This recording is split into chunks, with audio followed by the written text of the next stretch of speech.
नमस्कार दोस्तों, मैं हूं चंद्रभान और आप देख रहे हैं CB एकेडमिक क्लासेस। दोस्तों, आज की इस वीडियो में हम लोग इंग्लिश सब्जेक्ट पर डिस्कशन करने वाले हैं। दोस्तों, यदि आप वनडे एग्ज़ाम की प्रिपरेशन कर रहे हैं तो हमारे वीडियोस आपके लिए काफ़ी हेल्पफुल होने वाले हैं। और यदि आप लोगों ने इंग्लिश ग्रामर पहले से पढ़ रखा है तो ये आपके रिवीजन में काफ़ी हेल्प करेंगे। दोस्तों, आज की वीडियोज़ में हम लोग इंग्लिश ग्रामर के सब्जेक्ट टॉपिक पर डिस्कशन करेंगे और ये जानेंगे कि किसी सेंटेंस में सब्जेक्ट का पता कैसे लगाया जाता है। और इसमें हम लोग इस प्रकार से रिलेटेड जितने भी क्वेश्चंस होते हैं कि सब्जेक्ट एरर वाले या सेंटेंस में सब्जेक्ट एरर पता लगाना होता है या फिर ऑब्जेक्ट का पता लगाना होता है या इसमें एरर्स हमें छांटने होते हैं, वर्ब्स में एरर छांटने होते हैं। तो इस प्रकार के जो क्वेश्चन एग्ज़ाम में आते हैं, टेट में, सुपर टेट में, सी टेट में, MP टेट में एंड BEd एग्ज़ाम्स में भी, वनडे एग्ज़ाम में भी इस तरीके से क्वेश्चन पूछे जाते हैं। तो इस क्वेश्चन पे आज हम लोग इसमें डिस्कशन करने वाले हैं।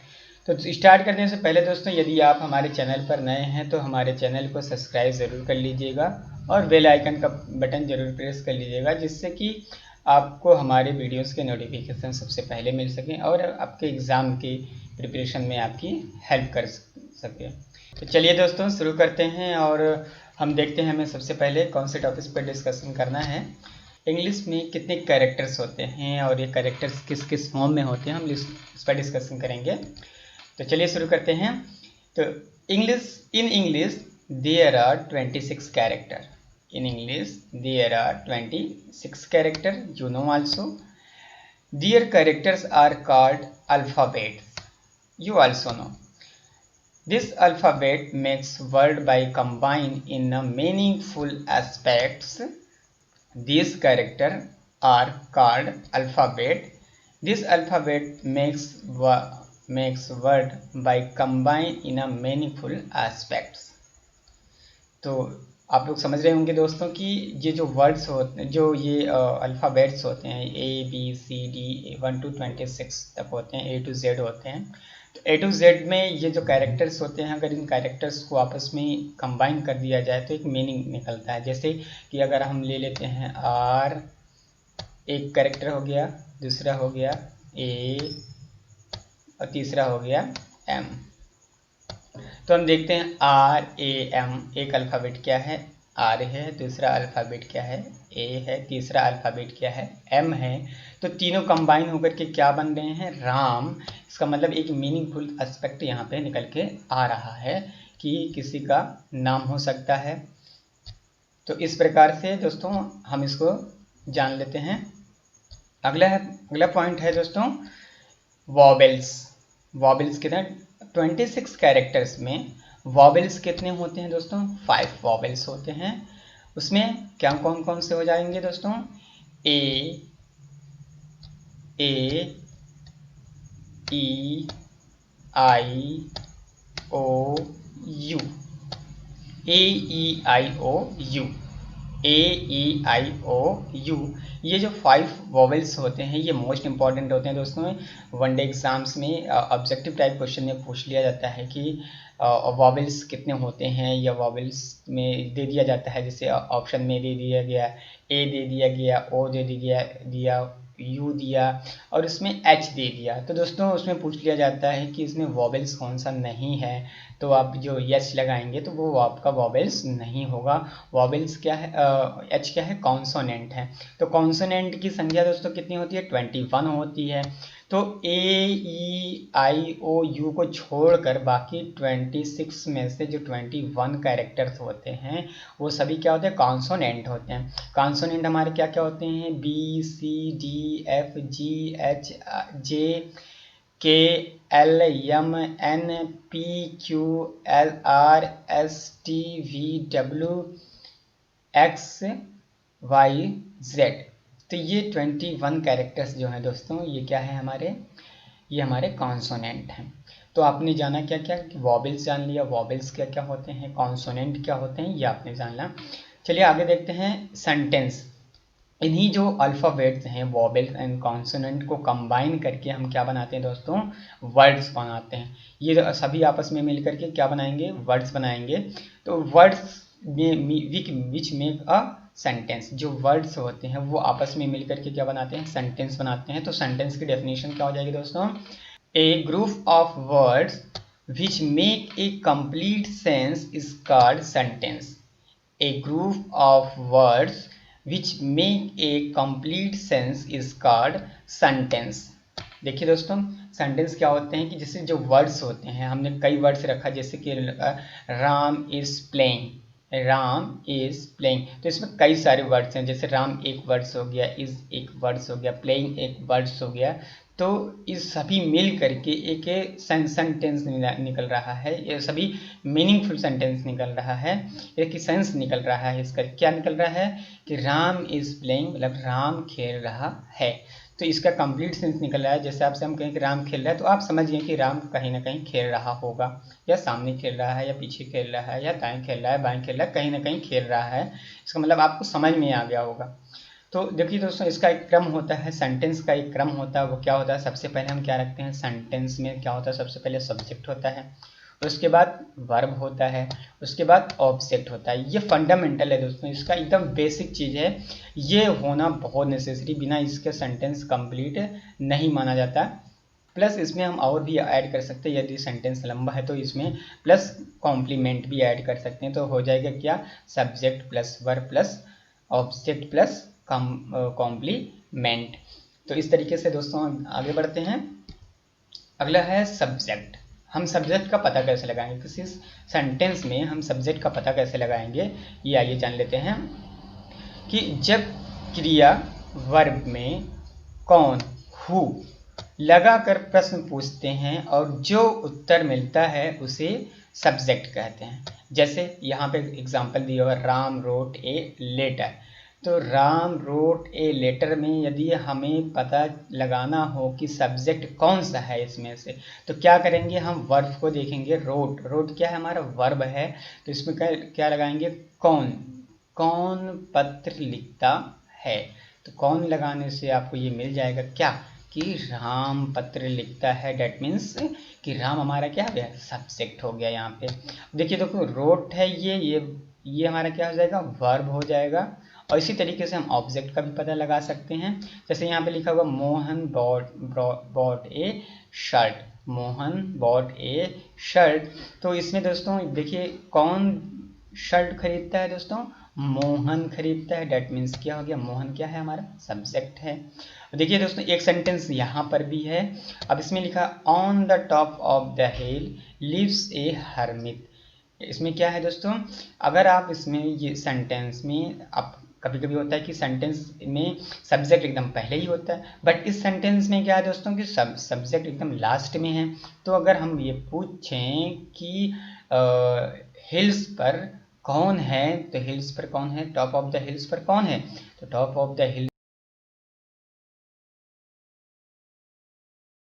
कि आपको सब्जेक्ट निकालना तो समझ में आ ही गया होगा दोस्तों। इसी तरीके से जब अंडरलाइन वाले क्वेश्चन होते हैं, सीटेट के एग्जाम में हो या यूपी टेट प्राइमरी के एग्जाम में हो, तो दोस्तों आपने अगर पेपर सॉल्व किया होगा तो आपको क्वेश्चंस मिले होंगे इस तरीके से कि अंडरलाइन वाले क्वेश्चन होते हैं, उसमें ये बताना होता है कि इसमें से कौन सा क्वेश्चन एरर है। या दोस्तों हम लोग पेडागोजी पढ़ते हैं, तो पेडागोजी में वहाँ सेंटेंस एरर निकालने के लिए भी कभी कभी क्वेश्चन दे दिया जाता है। तो उसमें हमें सब्जेक्ट का, ऑब्जेक्ट का और वर्ब का, कॉम्प्लीमेंट का, एडवर्ब का, एडजेक्टिव का, ये सब का हमें एरर बताना होता है। तो ये बहुत इंपॉर्टेंट है। हमें सबसे पहले पता होना चाहिए कि हम सब्जेक्ट को पता कैसे लगाएंगे और सब्जेक्ट है कहाँ पे, सेंटेंस में सब्जेक्ट किस प्लेस पर है। इसका पता लगाने के लिए दोस्तों हम क्या करते हैं, सबसे पहले वर्ब ढूंढते हैं। वर्ब में यदि हम कौन लगाएं, हु लगाएं, तो हमें सब्जेक्ट का पता चल जाएगा कि सब्जेक्ट किस प्लेस पर है। सेम इसी प्रकार से दोस्तों है ऑब्जेक्ट। ऑब्जेक्ट में क्या करते हैं, जब क्रिया वर्ब में व्हाट क्या लगाकर प्रश्न पूछते हैं तो उससे जो उत्तर मिलता है वो ऑब्जेक्ट होता है। दैट मीन्स जब क्रिया, मतलब फिर हमें यहाँ पे आ गया कि वर्ब, वर्ब हमें पता होना चाहिए दोस्तों। वर्ब में हम क्या लगाकर पूछेंगे, वर्ब में हम क्या लगाकर पूछेंगे और अगर हमें वहाँ पे जो उत्तर मिलता है तो वो हमारा क्या होता है, ऑब्जेक्ट होता है। तो जैसे यहाँ पे देखिए दोस्तों, आपने वर्ब पता लगा लिया, क्या है, रोट है। तो रोट में, wrote, Ram wrote Ram wrote क्या, मतलब राम क्या लिखता है, तो राम एक पत्र लिखता है। तो अगर यहाँ आप लिखेंगे, आप कर सकते हैं what Ram wrote, what Ram wrote, तो राम क्या लिखता है, तो आ जाएगा दोस्तों राम एक पत्र लिखता है। तो एक पत्र हमारा क्या हो जाएगा, ऑब्जेक्ट हो जाएगा। तो देखिए सेंटेंस का फॉर्म क्या है, subject plus object, verb plus object, ये इसका फॉर्म हो गया। नेक्स्ट एग्जांपल में देखते हैं, जब मोहन बॉट ए शर्ट, तो बॉट ये हमारा क्या हो गया दोस्तों, वर्ब हो गया। अब इस वर्ब के में हमें ऑब्जेक्ट पता लगाना है, तो हम क्या करेंगे, यहाँ पे लिखेंगे क्या, तो मोहन क्या खरीदता है, मोहन एक शर्ट खरीदता है। तो एक शर्ट हमारा क्या हो जाएगा, ऑब्जेक्ट हो जाएगा। यहाँ पे बहुत ईजी से आप पता लगा सकते हैं दोस्तों। आई होप कि आपको समझ में अच्छे से आ गया होगा। चलिए आगे बढ़ते हैं। कुछ नोट पॉइंट है, जब वर्ब में कहाँ लगाकर, अब आइए दोस्तों, वर्ब में कहाँ लगाकर प्रश्न पूछते हैं और जो उत्तर मिलता है उसे एडवर्ब कहते हैं। एडवर्ब कहते हैं या एडवर्ब ऑफ प्लेस कहते हैं दोस्तों। एडवर्ब ऑफ प्लेस, जैसे एडवर्ब जो होता है कभी भी ऑब्जेक्ट का काम नहीं करता है, ये बात हमको याद रखने की ज़रूरत है दोस्तों। चलिए सेंटेंस में पता लगाते हैं कि ये एडवर्ब है कहाँ पे। जैसे एक सेंटेंस है कि Ram bought a shirt from Civil Line, Ram bought a shirt from Civil Line, ये एक एग्जांपल है दोस्तों। यहाँ पे हमें पता लगाना है कि एडवर्ब ऑफ प्लेस क्या है या एडवर्ब क्या है। तो देखिए दोस्तों, हमारा इसमें क्या है, वर्ब क्या है, बॉट, वर्ब क्या है, बॉट है। अब यहाँ पे क्या लगाएंगे हम, कहाँ, कहाँ लगा कर यदि हम इससे प्रश्न पूछते हैं कि राम शर्ट कहाँ खरीदता है, तो उत्तर तुरंत निकल के आ जाएगा सिविल लाइन। उत्तर तुरंत निकल के आता है कहाँ से, सिविल लाइन से। That means Ram bought a shirt from Civil Line. तो उत्तर देखिए दोस्तों, राम हमारा क्या हो गया, सब्जेक्ट, ये तो आपने पहले ही पता लगा लिया। ए शर्ट क्या है हमारा, ऑब्जेक्ट, ये तो आपने पहले ही पता लगा लिया। वर्ब आपको पहले से पता ही है कि वर्ब क्या होते हैं। तो इन तीनों चीज़ों में, ये तीनों चीज़ें हमें ऑलवेज पता हैं, हम आप पहले से ही जानते हैं। तो अगर हम इसमें व्हाट मेक वेयर का प्रयोग करके कहाँ लगा के प्रश्न पूछ लें, तो जो हमें उत्तर मिलेगा वो हमारा क्या हो जाएगा दोस्तों, एडवर्ब ऑफ प्लेस हो जाएगा, एडवर्ब हो जाएगा। अगला पॉइंट है दोस्तों, जब एडवर्ब ऑफ प्लेस को ऑब्जेक्ट से जोड़ा जाता है तो एडवर्ब ऑफ प्लेस ऑब्जेक्ट के बाद चला जाता है। देखिए दोस्तों, अगर इसको ऑब्जेक्ट के साथ जोड़ा गया, जैसे a shirt from Civil Line, तो ये ऑब्जेक्ट हमारा क्या है, ए शर्ट हमारा एक ऑब्जेक्ट है, और इसके साथ हमने क्या कर दिया, ऐड कर दिया फ्रॉम सिविल लाइन, तो इसके साथ क्या, ये ऑब्जेक्ट के बाद में चला गया। ऐसे यहाँ पे एक क्वेश्चन, एक एग्जाम्पल और है दोस्तों, क्या है कि Radha sing a sweet song in the class, Radha sing a sweet song in the class. तो हम देखते हैं यहाँ पे सब्जेक्ट हमारा क्या हो जाता है, Radha, always you know that. Verbs क्या है, सिंग है, you always know that. Sweet song object है, यू ऑल्सो नो डैट, कि आपने यहाँ पे पहले हमने ट्रिक जो बताया उस ट्रिक से आपने इसमें पता लगा लिया। अब इसमें एडवर्ब ऑफ प्लेस का पता लगाना हो, तो देखिए दोस्तों, ऑब्जेक्ट के साथ में जुड़ा हुआ है इन द क्लास, तो इन द क्लास हमारा क्या हो जाएगा, एडवर्ब हो जाएगा। ये बहुत इजी है दोस्तों, बस आपको थोड़ी सी ध्यान रखने की ज़रूरत है। अगर आप ध्यान रखते हैं तो बहुत आसानी से निकाल ले जाएंगे, आपकी इंग्लिश में एक भी क्वेश्चन गलत नहीं होगा। दोस्तों, यदि आप हमारे चैनल पर पहली बार हैं तो हमारे चैनल को सब्सक्राइब ज़रूर कर लीजिएगा। चलिए आगे बढ़ते हैं। एक क्वेश्चन यहाँ पे दिया हुआ है, इस क्वेश्चन को सॉल्व करने का प्रयास करते हैं और बताते हैं कि इसमें कौन सा सेंटेंस करेक्ट है। हमें बताना क्या है कि कौन सा सेंटेंस इनमें करेक्ट है। तो पहला इस सेंटेंस में देखो क्वेश्चन क्या है, which of the following sentence is correct, हमें क्या लगाना है, सही का पता लगाना है। अब ऑप्शन ए में आते हैं दोस्तों, दिया हुआ है U A kite flying in the sky. दोस्तों देखो यहाँ पे दिया हुआ है क्या, यू, यू हमारे क्या करता है, सब्जेक्ट का भी काम करता है, ठीक है दोस्तों। एक काइट हमारा क्या है दोस्तों, अब देखिए यहाँ पे हमारे पास ऑब्जेक्ट क्या, उड़ाता है, मतलब उड़ाता मतलब ये हमारा वर्ब हो गया। अब वर्ब के पहले ऑब्जेक्ट आ गया, डैट मीन्स ये सेंटेंस क्या हो गया, गलत हो गया। आगे बढ़ते हैं, you flying A kite in the sky, you flying A kite in the sky. तो अब देखते हैं दोस्तों कि क्या ये सही है, हम उसी पे रखते हैं सब्जेक्ट पर। उसके बाद प्लस हमारे पास क्या होता है, सब्जेक्ट के बाद तुरंत आता है क्या दोस्तों, सब्जेक्ट के बाद तुरंत आता है वर्ब, वर्ब के बाद क्या आता है तुरंत दोस्तों, तुरंत आता है फिर ऑब्जेक्ट। तो ये चीज़ हम इस सेंटेंस को इस फॉर्मूले में रखकर चेक करने का प्रयास करते हैं क्या ये सही है या नहीं है।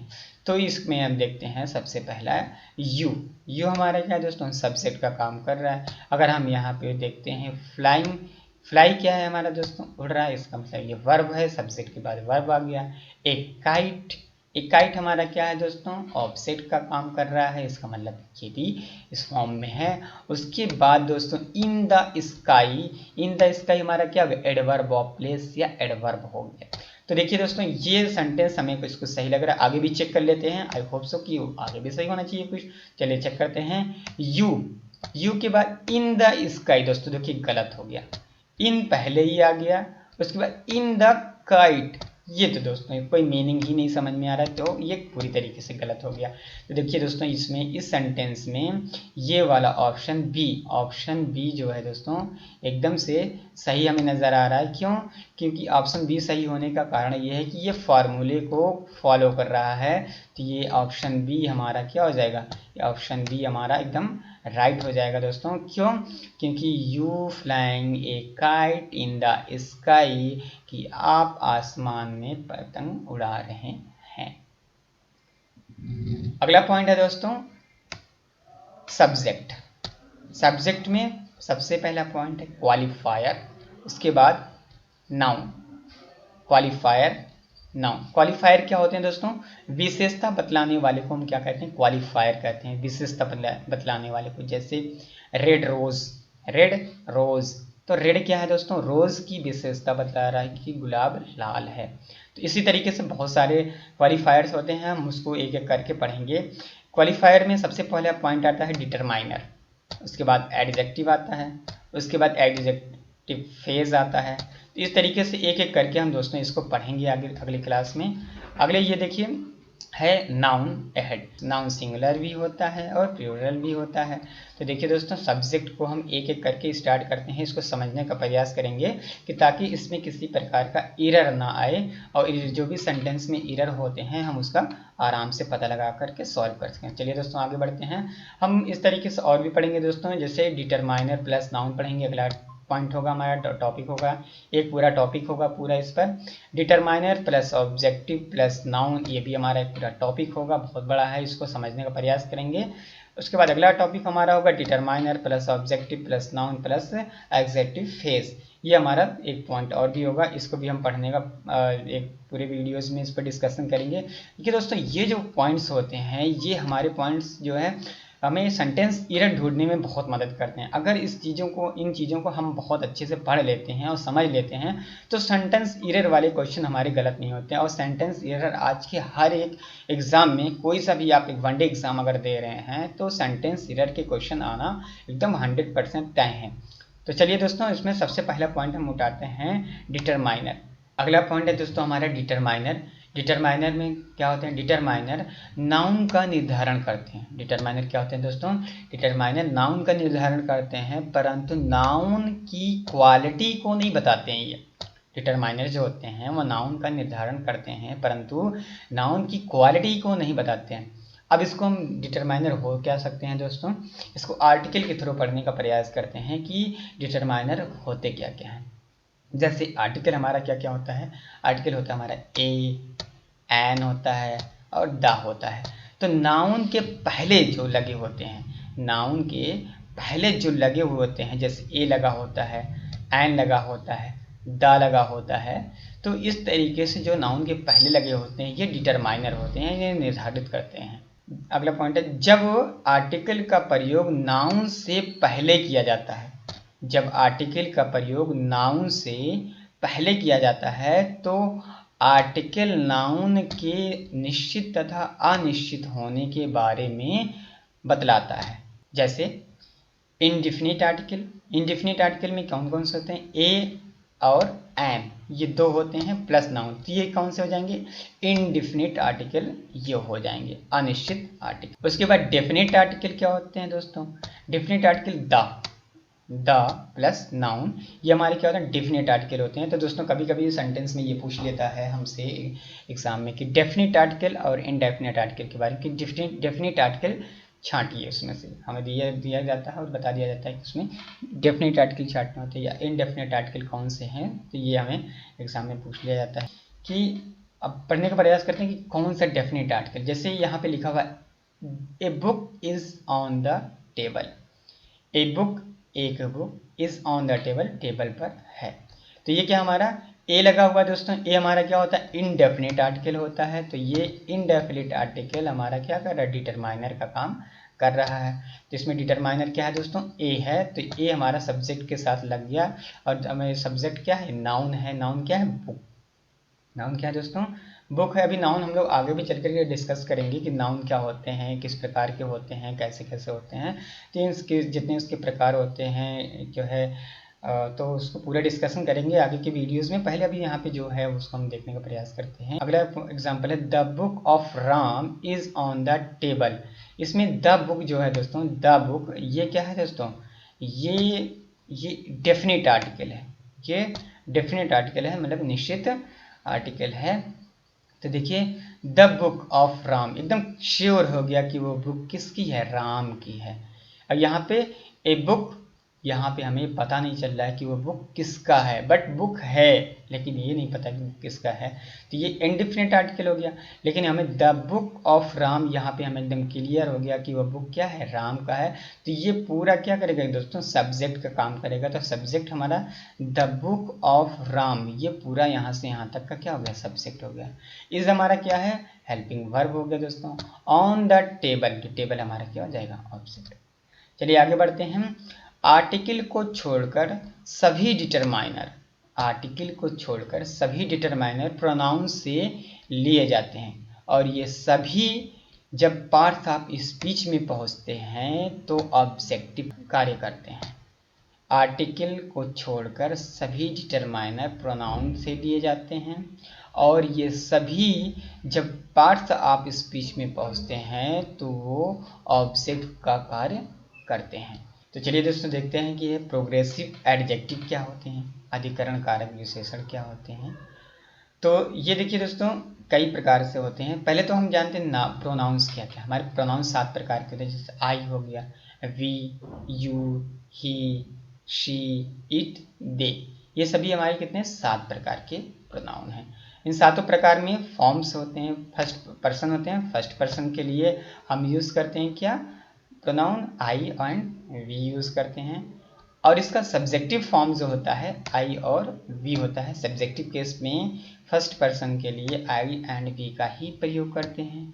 अगर ये ऑब्जेक्टिव फॉर्म में जाता है, ऑब्जेक्टिव केस में जाता है, तब ये क्या, आई कन्वर्ट होकर के मी में convert, I convert to me, I me में कन्वर्ट हो जाता है, और वी अस में कन्वर्ट हो जाता है। ये ऑब्जेक्टिव केस में होता है।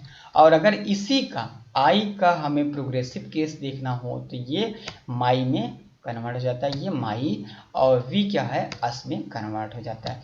तो आपने देखा दोस्तों कि फर्स्ट पर्सन के लिए प्रोनाउन हमारा subjective case, objective case and progressive case, तीनों चारों में ये इस प्रकार से होता है। अगर हम प्रोनाउन को सब्जेक्टिव केस में देखते हैं तो ये आई होता है फर्स्ट पर्सन के लिए, वी जो होता है फर्स्ट पर्सन के लिए सब्जेक्टिव केस होता है। सब्जेक्टिव केस में आई का हम क्या करते हैं, प्रोनाउन का हम आई को अगर ऑब्जेक्टिव केस में देखते हैं तो ये मी होता है। प्रोनाउन वी को यदि हम ऑब्जेक्टिव केस में देखते हैं तो ये अस होता है। और प्रोनाउन अगर हम प्रोग्रेसिव केस को देखते हैं, आई को प्रोग्रेसिव केस में देखते हैं तो आई माई में कन्वर्ट हो जाता है और वी अस में कन्वर्ट हो जाता है। आई होप दोस्तों ये आपको समझ में आ रहा होगा। सेकेंड फॉर्म में अगर हम देखते हैं, सेकेंड फॉर्म में क्या होता है, यू, प्रोनाउन हम क्या लेते हैं, यू उठाते हैं। तो यू को अगर हम सब्जेक्टिव केस में देखें तो यू ही होता है, ऑब्जेक्टिव केस में देखें तो भी यू ही होता है, और यदि हम प्रोग्रेसिव केस में देखें तो योर्स हो जाता है, योर। इसी तरीके से दोस्तों थर्ड फॉर्म प्रोनाउन में क्या क्या है, ही, सी, it, they, he, C, it, they. ये क्या है, हमारे प्रोनाउंस हैं। अब इसका हम इन चारों का अगर हम सब्जेक्टिव केस देखते हैं तो ही का तो ही होता है, सी का भी सी होगा, इट का भी इट होता है और दे का भी दे होता है। डैट मीन्स जो प्रोनाउंस होते हैं सब्जेक्टिव केस में वो उसी फॉर्म में होते हैं, बट ऑब्जेक्टिव केस में जाते ही ये बदल जाते हैं। अब देखिए दोस्तों, जैसे ही का हिम हो जाता है, सी का हर हो जाता है, इट का इट ही होता है, दे का देम हो जाता है। ये हमारे क्या हो गए, ये हमारे थर्ड पर्सन के लिए प्रोनाउन ऑब्जेक्टिव केस हो गया। इसी तरीके से हमारा क्या है, प्रोग्रेसिव केस है। प्रोग्रेसिव केस में हम देखेंगे दोस्तों कि प्रोनाउंस ही का हिज हो जाता है, उसके बाद सी का हर हो जाता है, उसके बाद इट का इट्स हो जाता है और दे का डियर हो जाता है। दोस्तों ये चीज़ बहुत इंपॉर्टेंट है, subjective case, objective case and progressive case. इसमें हमें सेंटेंस एरर ढूंढने में बहुत हेल्प होती है, तो इसलिए ये दोस्तों बहुत इंपॉर्टेंट है। ये टेबल आप याद रख लीजिएगा, टेबल बहुत इंपॉर्टेंट है, क्योंकि इसी टेबल की हेल्प से हम क्या करते हैं, subjective case, objective case and progressive case का पता लगाते हैं। तो चलिए दोस्तों आगे बढ़ते हैं, आई होप कि आपको समझ में आया होगा। अब देखते हैं दोस्तों, जो प्रोग्रेसिव केस नाउन पर अधिकार को दर्शाता है, चाहे नाउन सिंगुलर हो या प्लूरल हो, इसलिए प्रोग्रेसिव एडजेक्टिव कहा जाता है। प्रोग्रेसिव एडजेक्टिव कहा जाता है।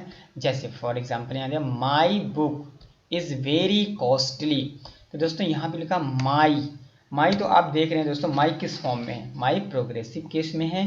किसका फॉर्म है ये, अगर ये सब्जेक्ट में होता तो क्या होना चाहिए था, यहाँ पे आई बुक, लेकिन यहाँ पे क्या है, ये प्रोग्रेसिव केस में है, तो नाउन पर अधिकार को ये दर्शा रहा है। इसका मतलब कि आई किस में कन्वर्ट हो चुका है, प्रोग्रेसिव केस में, माई में।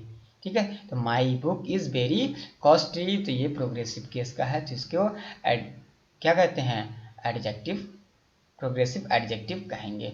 और बुक हमारा क्या दोस्तों, ये तो हमारा नाउन है। इस क्या है, इस हमारा क्या है, हेल्पिंग वर्ब है। वेरी कॉस्टली, कॉस्टली हमारा क्या हो जाता है, ऑब्जेक्ट हो जाएगा।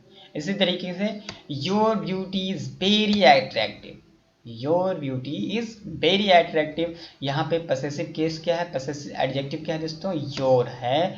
योर किसका पसेसिव एडजेक्टिव है, तो यू का।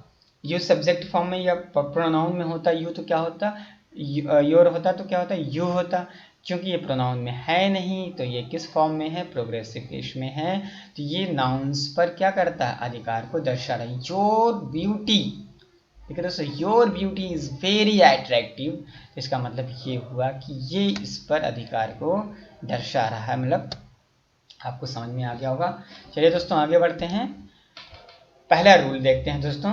इसमें हम सेंटेंस एरर ढूंढने के लिए कुछ रूल्स हैं, उस रूल्स को पढ़ते हैं। पहला है, वर्ब के पहले, वर्ब के पहले प्रोनाउन सब्जेक्टिव केस में होता है तथा वर्ब के बाद प्रोनाउन एडजेक्टिव केस में होता है। अब आपने तो पढ़ा हुआ दोस्तों कि सब्जेक्टिव केस में और ऑब्जेक्टिव केस में क्या क्या होते हैं। प्रोनाउन आपने पढ़ा कि 7 प्रकार के होते हैं। क्या होते हैं, पहला I, we, you, he, she, they, it, ये 7 प्रकार के प्रोनाउन है दोस्तों। अब इसका subjective, objective and progressive form हमने पिछले में बताया हुआ है, पीछे बताया हुआ है, वहाँ पे आप देख सकते हैं उसको, और याद कर लेंगे तो काफ़ी ज़्यादा हेल्प होगा, आपको समझ में अच्छे से आ जाएगा। जैसे एक एग्जांपल दिया हुआ है यहाँ पे, I called him, I called him, इसका मतलब कि आई हमारा क्या है, देखिए हम इसमें वर्ब ढूंढते हैं, वर्ब क्या है, कॉल्ड है।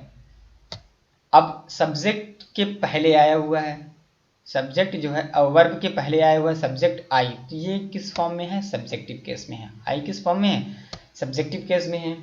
लेकिन ही का जो ऑब्जेक्टिव केस होता है दोस्तों, हिम होता है, मतलब हमने उसको आई कॉल्ड हिम। अगला पॉइंट है दोस्तों, ही कॉल्ड हिम, उसने हमें पुकारा।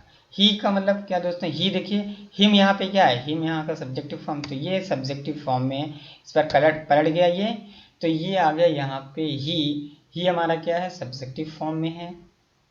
कॉल्ड मी, मी दोस्तों आई का ऑब्जेक्टिव फॉर्म क्या होता है, मी होता है। तो दोस्तों सबसे पहली बात होती है हमें वर्ब ढूंढना, अगर हमने वर्ब ढूंढ लिया तो हमारे सेंटेंस जो है एरर होने की संभावना बहुत कम हो जाती है, ज़्यादा से ज़्यादा हम सही कर सकते हैं। अगला रूल है दोस्तों, लेट के बाद प्रोनाउन एडजेक्टिव केस में रहता है। अगर किसी सेंटेंस में लेट लग गया और अगर उसमें कोई प्रोनाउन आता है तो दोस्तों वो किस फॉर्म में होगा, ऑब्जेक्टिव केस में होगा। जैसे एग्जांपल यहाँ पे दिया हुआ है, let I do this work. Let I क्या है दोस्तों, आई यहाँ पे सब्जेक्टिव फॉर्म में है। हमें क्या करना है, लेट के बाद, रूल्स क्या है हमारे, लेट के बाद प्रोनाउन एब्जेक्टिव फॉर्म में होता है, बट यहाँ पे क्या है, लेट के बाद आई है, तो इसका मतलब कि ये सेंटेंस क्या है, गलत है। ये सेंटेंस क्या है दोस्तों, गलत है। अगर यहीं पे लिखा होता है let me do this work, let me do this work, that means कि यहाँ पे लेट के बाद जो प्रोनाउन आया हुआ है वो किस फॉर्म में है, वो ऑब्जेक्टिव फॉर्म में है। तो ये आई होप कि आपको समझ में आया होगा अच्छे से। अगला पॉइंट है दोस्तों, थर्ड रूल है कि यदि लेट के बाद नाउन का प्रयोग कर दिया जाए तो नाउन ही ऑब्जेक्ट का कार्य करने लगता है। यदि लेट के बाद नाउन का प्रयोग कर दिया जाए तो नाउन ही ऑब्जेक्ट का कार्य करने लगता है, उसमें कोई परिवर्तन नहीं होता। जैसे let Ram go there, let Ram go there, यहाँ पे राम क्या है दोस्तों, राम क्या है, हमारा नाउन है। चूंकि ये लेट के बाद प्रयोग हुआ है इसलिए ये क्या हो जाएगा, इसमें कोई परिवर्तन नहीं होगा और ये क्या करेगा, ऑब्जेक्ट का कार्य करेगा। तो जो सब्जेक्ट का कार्य करता था सबसे पहले वो अब ऑब्जेक्ट का काम कर रहा है। क्यों, क्योंकि ये सेंटेंस में लेट लगा हुआ। तो लेट वाले सेंटेंस को हम लोग बहुत ध्यान रखेंगे दोस्तों, इसके रूल्स होते हैं। तो देखिए ये पहला रूल है, ये दूसरा रूल है, ये तीसरा रूल है, ये दोनों लेट पर बेस्ड हैं। तो इसको आप लोग ध्यान से पढ़िएगा और याद रखिएगा दोस्तों, आपके एग्जाम में काफ़ी ज़्यादा हेल्प होगा। तो आज के लिए दोस्तों बस इतना ही। अगले के वीडियोस में हम लोग डिस्कशन करेंगे इसके आगे है दोस्तों डिटरमाइनर। हम लोग डिटरमाइनर पढ़ रहे हैं तो इसके आगे हम लोग डेमोस्ट्रेटिव एडजेक्टिव पढ़ेंगे, उसके बाद determiner plus adjective plus noun पढ़ेंगे दोस्तों। तो इस प्रकार का हमने जो पिछले डिस्कस किया हुआ था कि हम लोग क्या क्या पढ़ेंगे, आगे के वीडियोस में हम लोग उस पर डिस्कशन करेंगे, काफ़ी अच्छे से डिस्कशन करेंगे। आई होप कि दोस्तों आपको ये वीडियो समझ में आया होगा, आपको काफ़ी ज़्यादा हेल्प मिली होगी। दोस्तों अगर आपको ये वीडियो अच्छा लगा हो तो प्लीज़ कमेंट करके हमें बताइएगा ज़रूर कि आपको ये वीडियो कैसा लगा, ताकि हम लोग और मोटिवेट हो सकें और आपके लिए अच्छे वीडियोस बना सकें, ताकि आपके एग्ज़ाम में काफ़ी हेल्प हो सकें। अभी अब दोस्तों हम लोग प्रैक्टिस सेट लेकर के आने वाले हैं, पूरे प्रैक्टिस करवाएंगे कि जैसे कि आप अगर सीटेट का एग्ज़ाम की डेट आ जाती है और फिक्स हो जाता है कि 15 दिन के बाद एग्ज़ाम है, तो 15 दिन पहले से ही हम लोग केवल प्रैक्टिस सेट लेकर के आएंगे और प्रैक्टिस करवाएंगे। जितना ज़्यादा आप प्रैक्टिस करेंगे उतना ही ज़्यादा आपके सही होने की संभावनाएं ज़्यादा होंगी। तो प्रैक्टिस करने से पहले दोस्तों हमें ये पता होना चाहिए कि रूल्स क्या होते हैं, रेगुलेशन क्या होते हैं, ताकि हमारे सेंटेंस ना गलत हो।